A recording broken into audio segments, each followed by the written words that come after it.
Are you looking at a running back one heading into 2023 fantasy football? The answer is yes. All three of these guys equal a running back one in fantasy football. Even if it's a low-end running back one, number 8, number 9, number 10. And I'm not talking about compiling all of their stats. I'm talking about 17 starts between these three guys. Now, maybe you don't need CEH. Maybe you do. Maybe you can accomplish what I'm talking about using these two gentlemen right here. Pacheco's the starter walking into 2023. But if you button up this entire situation, or at least cuff Pacheco and McKinnon, you just might be walking into top 6 to 10 running back numbers from one running back slot on your roster. How to maybe win your league using this combination. The Fantasy Football Show begins right now. This is the Fantasy Football Show with your host, Smitty. Take a lap.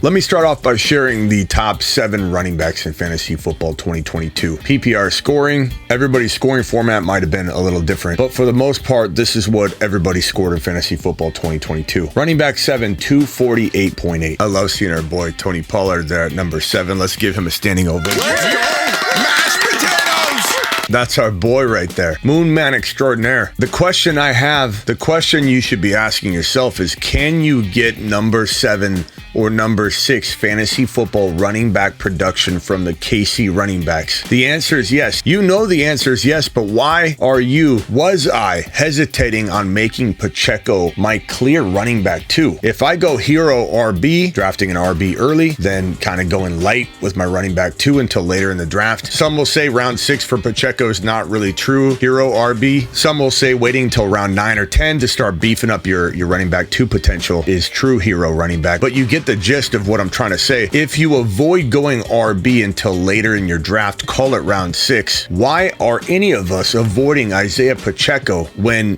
in this KC offense that he's in, he can be a top 7 to 10 running back in fantasy football, a sleeping giant running back too? I'll tell you what the argument is against it. Smitty, we don't really know who the running back's going to be. And that's a valid question or point because KC ran through 3 RBs. KC went through all 3 of these guys. Weeks 1 through 4, it was Clyde Edwards-Helaire. Clyde Edwards-Helaire scored 22.4 fantasy points in week 1, 15.8 in week 2, 14.9 in week 3, and 22.40 in week number 4. And that's RB6, RB13, RB9. Quite funny how people just write Clyde off. Clyde's garbage. Clyde's nothing. Clyde can't do anything, Smitty. He's Garbage. He was a top 10 running back, clear as day through the first 4 weeks of the fantasy football season. He's important to talk about here, and I'll talk about why I think Crazy idea, Smitty. that you could or should cuff all 3 of them. Something a regular analyst is going to say, You can't afford to put 3 players from the same team on your roster, and cloud up your running back room. Smitty. I'm unorthodox. You can say whatever you want about my approach. I'm not going to be cookie cutter. This is the Fantasy Football Show. This is not your grandma's show. Actually, your grandma loves this show. Be like your grandma. Be like your grandma and do something unorthodox. But back to my point, Clyde, 22 points, 15, 14, 22 was on fire. But KC stuck with one running back. They do that. You know who the running back's going to be. Very rarely might there be some transition between this game and that game and you don't start the right guy. But if we're talking best ball, and we're talking both redraft, dynasty, and best ball, all in one, in best ball, you don't have to worry about what running back to start each week. Optimal scoring, your lineup is set for you. Underdog Fantasy, promo code Smitty, by the way. They'll match up to $100 on your first deposit using code Smitty. Underdog Fantasy, link is in the description of every video. But on Underdog Fantasy, you can literally grab all 3 of these guys in your best ball draft, and you won't need to set a lineup at all. It will be set for you. Smitty, why would I draft these 3 guys? I'm explaining it. Because you know for the most part in redraft who's going to be starting. 22.4, 15.8, 14.9, 22.4. Transition happening over to McKinnon. McKinnon takes over in week number 5, has 9.2 points. Not even that great. 6 points the next week, 6.8 by week. Kind of a transition of we don't know which running back yet. This could be where you have an argument of, hey, Smitty, you don't know when the transition's happening. Fair point in weeks 5, 6, and 7, but still productive enough. Like you get the sense of McKinnon's transitioning a little bit, and you're getting decent points. 9, 6, 6.8 bye week. Coming out of the bye week, 10.40 fantasy points, 11.80 fantasy points. This stretch right here, we'll call that McKinnon's the RB1 in KC without even being really anointed the RB1. He's just kind of scoring the most relevant. CEH fell out of favor after this week 4 game, but this isn't even great statistics right here. Pacheco kind of steps in week number 11, I believe. Let me pull up those numbers. Yeah, week 11 through, these are Pacheco's numbers, week 11 through 13, 10.7, 15.6, 16.2, and then the scoring kind of reverts back to, this is Pacheco, reverts back to McKinnon. So McKinnon becomes the beast in week 14, 15 as RB1 in fantasy. McKinnon was running back 1 ahead of McCaffrey, ahead of everybody in week number 14 and week number 15. So 11 through 13 is kind of Pacheco coming into his own, kind of making some noise, making a case that, hey, maybe I can be the between the tackle guy. While this guy, McKinnon's dropping fire in week 14 and 15, pulling in massive amounts of points, catching the football, doing everything on the field. Running back 1 in week 14 and week 15. Winning leagues, essentially. Walking people into the playoffs, or winning week 1 of the fantasy football playoffs in week 15 single-handedly, dropping fire in week 15 against the Texans, 34.20 points. And really, McKinnon remains the running back 1 through the regular season, so through week 17, so 12.8, 22.60 in week 17, and that concludes the fantasy football season. We don't play week 18. Pacheco started coming into his own in the playoffs. In the playoffs, Pacheco ran for 95 yards on the ground, no touchdowns, 26 yards on the ground, but 59 receiving in that conference championship game, 75 and a touch in the Super Bowl. So Pacheco's role really got developed in the playoffs, in the NFL playoffs, not fantasy playoffs. It's crazy because even I kind of thought, okay, Pacheco came on at the end of the year and took out McKinnon, but not really the case. McKinnon was the running back 1 from week 5 on through week 17, with that week 11 period. If we move over McKinnon's numbers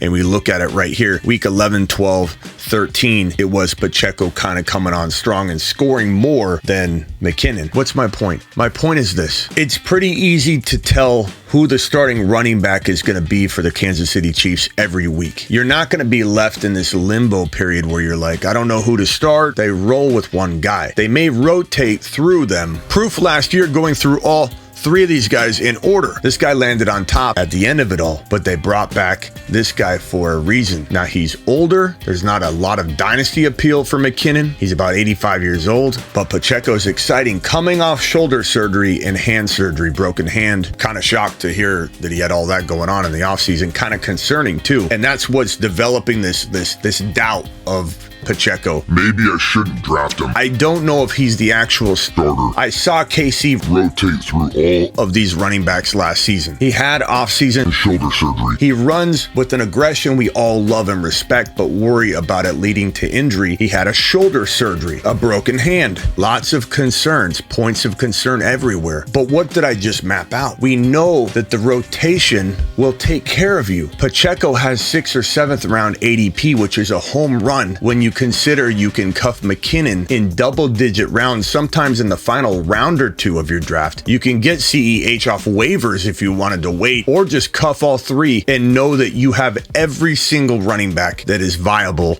in this situation that produces what kind of numbers. Let's take a look at what this situation would have produced in 17 starts, not combining them all together, choosing one starter each week, which is very easy to tell. It's not like you're batting blind here. You do know who the starter is. And if we pull up the top 7 running back numbers that I pulled up a minute ago, number 7 overall is Tony Pollard with 248.8 fantasy points in PPR. This data right here, this unbelievable piece of data right here, explains that if you have Clyde Edwards-Helaire for 4 starts, scoring 22, 15.8, 14.9, 22.4, and then McKinnon starts mixed in with Pacheco's 11, 12, and 13, and then McKinnon the rest of the way, this running back slot would have scored you 264.2 fantasy points. 264.2 fantasy points, which would have put this running back slot number 7 overall in fantasy football running back scoring last year. Now, you could say, hey, Smitty, this is really kind of sketchy.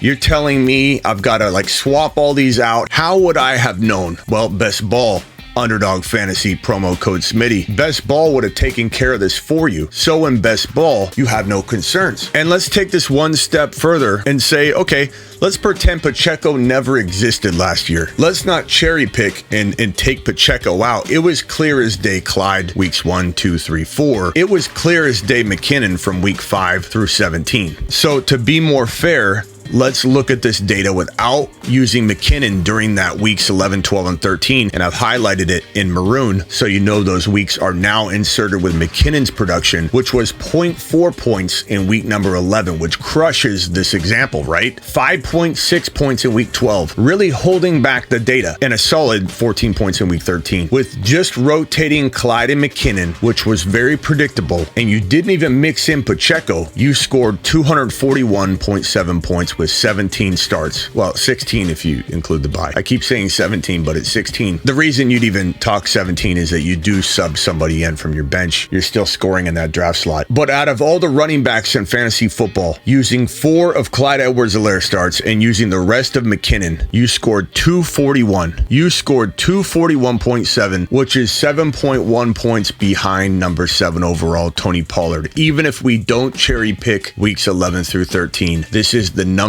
8 running back in fantasy football from last year. Ladies and gentlemen, we have a clear-cut starter walking into 2023 in Isiah Pacheco, something we didn't really have last year. We had ambiguity, we had a rotation. This kid has earned the trust of the coaching staff. He's earned the trust of everybody because he runs like a monster. He's injury prone, but you're gonna cuff him. And if you're crazy like me, you'll cuff the cuff and you will have yourself a quiet, sneaky running back 1 at cost of entry of round 6 here, near end of the draft here, and waiver wire fodder here. You will have yourself a low-end running back 1 with middle running back 1 upside at the cost of nothing before round 6, and really only round 6. Really only your cost of entry to this situation is a round 6 draft pick in Pacheco, sometimes even round 7. But call it round 6, have a good expectation for this, a realistic expectation. This can win you a league. This could be your running back 2 win a league draft strategy, one of the most high octane offenses in the NFL, and you can scoop up and have a monopoly on the position in KC in a place where they're not deploying multiple running backs at one time. You know what time it is in terms of who to start. Go win a league. Use this in your 0 running back strategies, your hero running back strategies, your late running back number 2 build type strategies, and go do it live.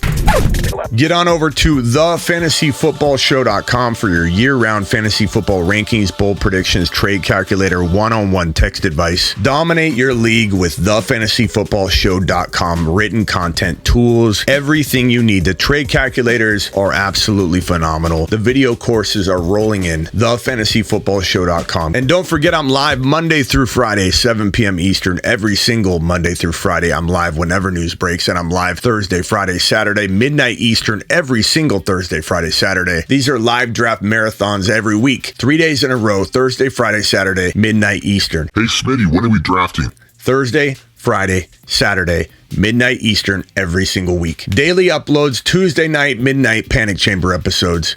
Now get out of here. This is the Fantasy Football Show with your host, Smitty.